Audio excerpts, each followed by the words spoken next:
إله الكون تبقى نور من ضل وضاع أنت أسمى أنت أنقى أنت للروح شراع. بسم اللہ الرحمن الرحیم. علم العقائد، عقیدہ، نظریہ، تھیوری، یہ انسان کی زندگی میں بڑی اہمیت کے حامل ہوا کرتے ہیں. عقیدہ دراصل عربی زبان کا لفظ ہے جس کے معنی ہیں گرہ کے، اور عقیدے کے ایک معنی آتے ہیں دل سے کسی چیز کا ارادہ کرنا اور پختہ عزم کرنا. عقائد یہ کسی بھی انسان کے لیے اس کی دنیا اور آخرت میں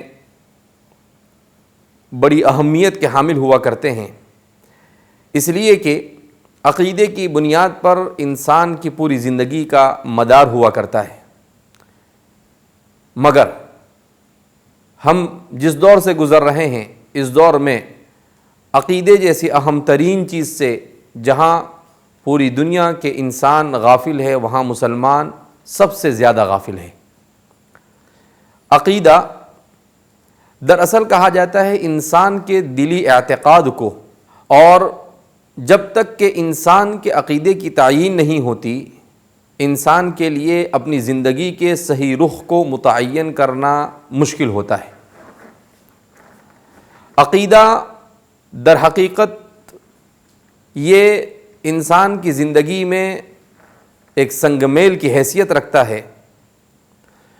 آج ہم جس دور سے گزر رہے ہیں اس دور میں تھیوری، ایک ہے تھیوری اور ایک ہے فیکٹ، دونوں میں بڑا فرق ہے.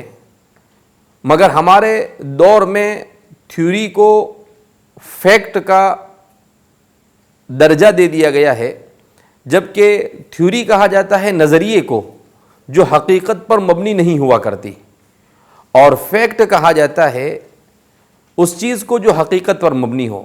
سائنسی اور فلسفے کے جتنے بھی نظریات ہیں یہ تمام کے تمام نظریات ہے، انہیں کبھی بھی فیکٹ نہیں کہا جا سکتا، انہیں تھیوری ہی کہا جا سکتا ہے. مگر ہمارے سیکولر نظام تعلیم میں ان فلسفیانہ اور سائنسی نظریات کو فیکٹ کی حیثیت سے پڑھایا جا رہا ہے، جس کے بڑے مہلک اثرات ہمارے معاشرے پر مرتب ہو رہے ہیں.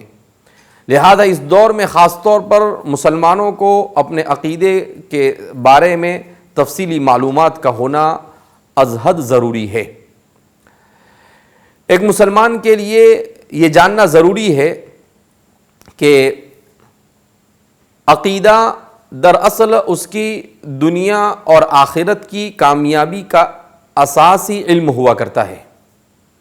نبی کریم صلی اللہ علیہ وسلم پر جب وحی کا سلسلہ شروع ہوا تو سب سے پہلے اللہ رب العزت نے عقیدے ہی پر توجہ دی، اس طور پر کہ جتنی بھی آیتیں نازل ہوئی اور جتنی بھی صورتیں مکہ مکرمہ میں نازل ہوئی وہ ساری کے ساری صورتیں عقیدے آخرت، عقیدے توحید، عقیدے رسالت اور عقیدے قضاء و قدر سے متعلق تھی.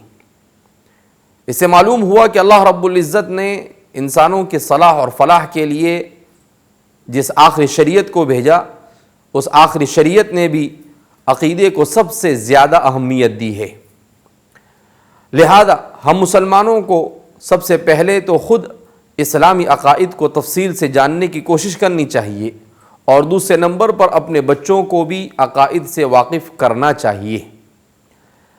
عقائد سے آج نہ ہمارے بڑے واقف ہیں نہ ہمارے چھوٹے واقف ہیں، اور جس کی وجہ سے ہمارے اعمال پر اس کے اثرات مرتب ہو رہے ہیں.